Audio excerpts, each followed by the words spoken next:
Present indefinite tense, positive. ये सबसे ज्यादा इस्तेमाल होने वाले जुमले होते हैं जिसमें हम अपनी बातों में अपनी या जिसकी बात करते हैं उसकी आदतें बताते हैं। रोजमर्रा जिंदगी में यही बातें ज्यादा की जा रही होती हैं। इन जुमलों में काम प्रेजेंट में और इंडेफिनिट होता है, यानी मालूम नहीं कितना हुआ है। इन जुमलों की पहचान ही अपनी या किसी की आदतें, कोई रूटीन बताना होता है। मसलन, मैं हर रोज स्कूल जाता हूं। I go to school every day. ये मेरी रूटीन है। शहजाद क्रिकेट खेलता है। Shahzad plays cricket. ये उसकी आदत हो सकती है।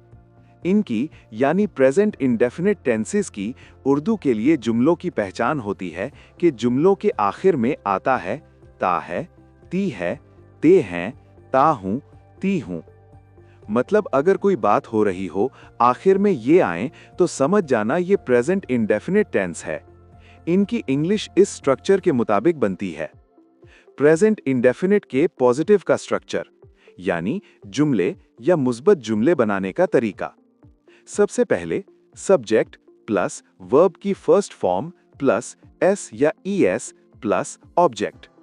ये प्रेजेंट इंडेफिनिट के पॉजिटिव जुमलों की इंग्लिश बनाने का स्ट्रक्चर है। नोट करें, एस या ईएस कहां इस्तेमाल होता है?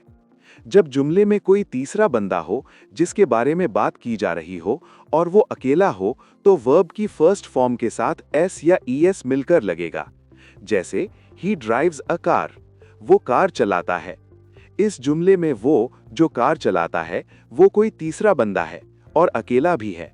उसके बारे में हम किसी और को बता रहे हैं, तो वर्ब की फर्स्ट फॉर्म के साथ ई और एस लग गया है। चलिए इसके पॉजिटिव जुमले बनाते हैं।